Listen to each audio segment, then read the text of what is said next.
A continuación, explicaré de manera cronológica algunas situaciones terribles por las que Qatar ha pasado, lo que después trajo cada una de las razones para que el Mundial de Qatar sea tan discutido, tan polémico y que en muchos casos tan odiado.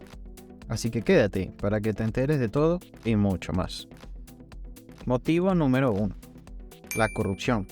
El 2 de diciembre del año 2010 se da el origen de todo lo que ha sido y ha gestado por este polémico Mundial de Qatar 2022. El por entonces presidente de la FIFA, Joseph Blatter, anuncia que Qatar había conseguido 14 votos en la cuarta vuelta de la elección mundialista, y de esta manera se imponía sobre Estados Unidos, para quedarse así con el Mundial del año 2022. Qatar iba a celebrar un Mundial de fútbol por primera vez en su historia. 12 años más tarde se conoce que la elección de la sede fue comprada. Detenciones, sobornos y suspensiones que han sucedido durante más de una década. Incluso la del expresidente, justamente de la FIFA, Joseph Blatter. La principal figura para entender la elección del Qatar como sede del Mundial es Mohammed bin Hamad, el más alto ejecutivo del fútbol qatarí, hasta el año 2011, y presidenta además de la Confederación Asiática. Según revelaron medios británicos, el pago supuestamente de hasta 3.600.000 euros a unas 30 personas miembros de la FIFA fueron destinados para asegurarse el voto favorable de la candidatura. El propio Blatter años más tarde reconocería el error de haber otorgado una sede del Mundial a Qatar, pero inclusive fue más allá, y explicó que 9 días antes de la votación, tanto Michel Platini también como el presidente de Francia, Nicolas Sarkozy, además del emir de Qatar en ese momento, tuvieron un encuentro en el cual se le comentó a los que fueron parte o principalmente a Blatter, por parte de Platini, que el Mundial iba a ser celebrado en Qatar, debido a una compra de favores, es decir, se prometieron cosas, se dio dinero y de esta forma se confirmaba que pase lo que pase, Qatar iba a celebrar el Mundial 2022. Motivo número 2. El cambio de calendario. La designación de Qatar no solamente fue bastante turbia, como hemos visto, sino que también apareció algo que no todos tenían en cuenta en ese momento, y que después empezamos a conocer a partir de su designación. La celebración del Mundial de Qatar supuso un cambio en la tradición de jugar los mundiales al término de cada una de las temporadas. Normalmente, como sabemos, los mundiales se juegan cada 4 años entre el mes de junio y julio. Esto generó un grave perjuicio de los clubes y los jugadores, por ejemplo, que tuvieron que jugar durante la primera parte de esta temporada 2022-2023 muchísimos partidos en poco tiempo. Había clubes que jugaban entre 3-4 partidos por semana, lo cual afectó, obviamente, su rendimiento y además también trajo consecuencias como las lesiones de varios jugadores importantes. Como hemos visto, es un mundial con muchísimas bajas de jugadores, como Pogba, Kanté, Royce, Timo Werner, Lo Celso, por mencionar algunos. La verdad que hay muchísimos que se quedan afuera de la Copa Mundial debido a las lesiones, de esta exigencia física, y además generó también el repudio de muchos de los entrenadores más importantes del mundo, como por ejemplo Jürgen Klopp, que ha sido uno de los más fervientes puntos en contra que ha tenido Qatar en todos los técnicos. Pero, ¿por qué este cambio de calendario en Qatar? La razón de este cambio se debe a las altas temperaturas que se viven en este país durante esos meses, lo que coincide justamente con su verano.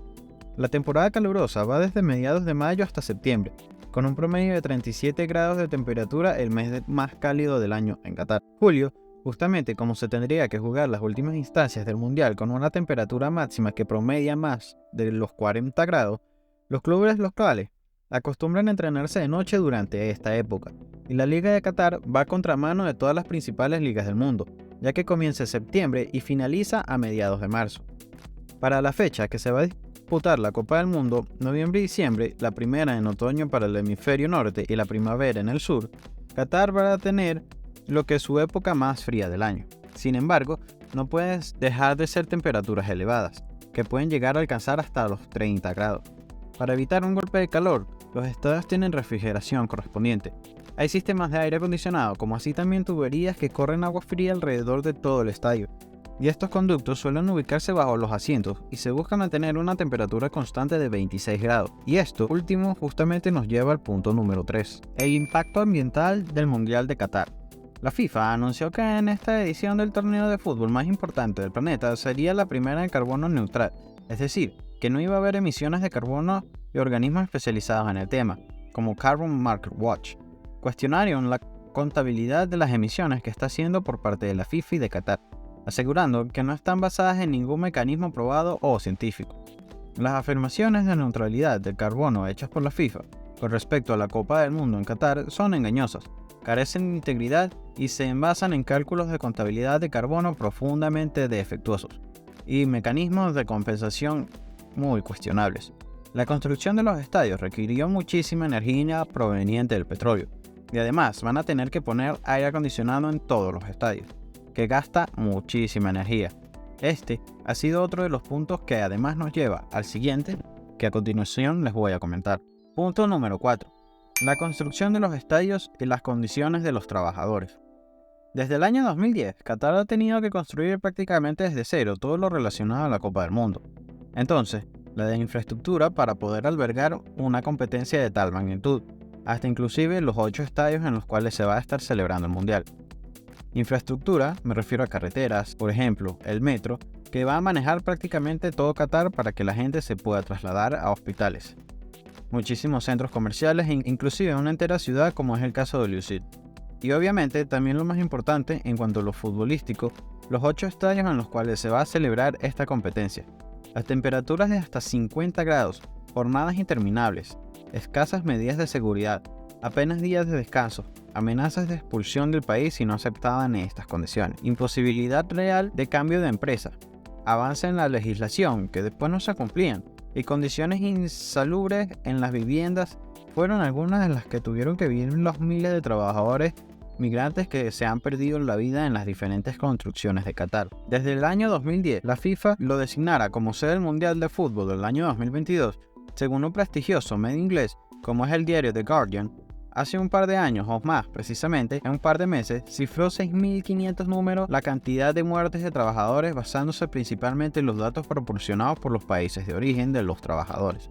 Países como la India, Nepal, Bangladesh y Pakistán, donde mucha gente termina yendo a Qatar, donde hay dinero y hay posibilidad de conseguir un trabajo para poder obviamente mantener a su familia en países que claramente están mucho menos desarrollados y con índices de pobreza mucho más grandes. Aunque quizás nunca lo sepamos al número exacto de personas que perdieron la vida durante este tiempo, dado que Qatar no ha querido nunca ofrecer los datos que sean creíbles, Amnistía Internacional comprobó numerosos certificados de defunción de trabajadores migrantes que tenían entre 30 y 40 años.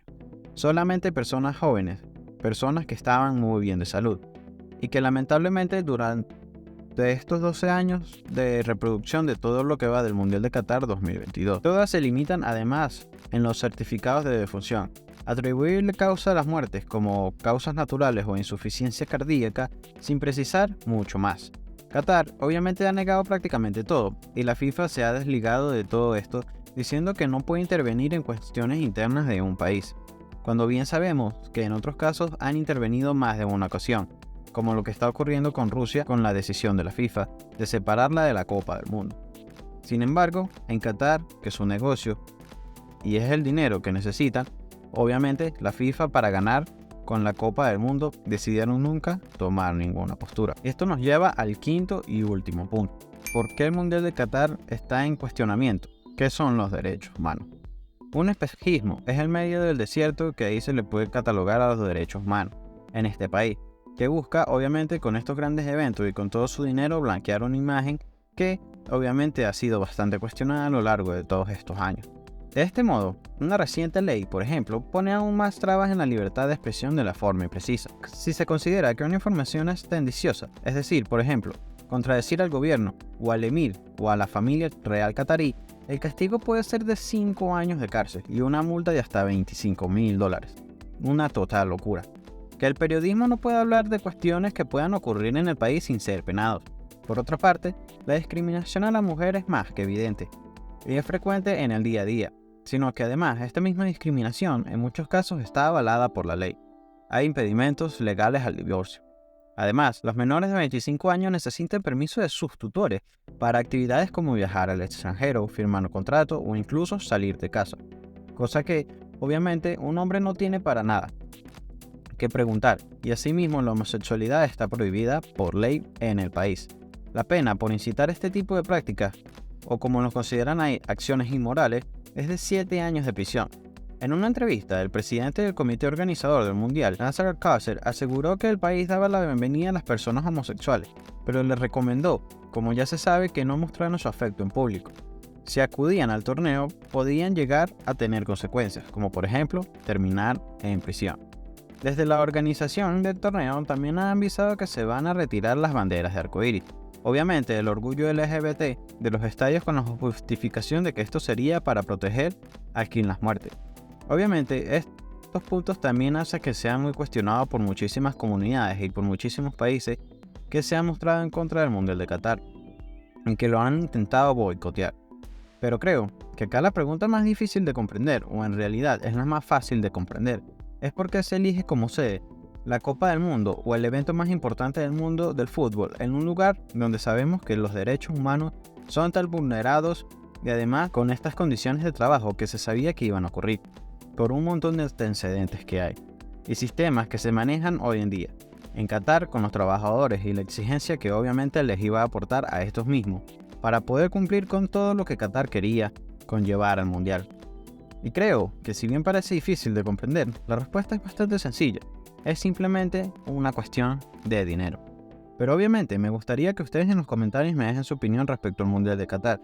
Pero tampoco vamos a ser hipócritas. Una vez que comenzó a rodar el Mundial de Qatar de 2022, todos hemos estado emocionados. Tú apoyando a España, a tu país, Argentina o a cualquiera que le vayas. Sabemos que este Mundial es bastante importante a pesar de todo lo que se ha dicho. Deja un like y suscríbete. Nos vemos en la próxima.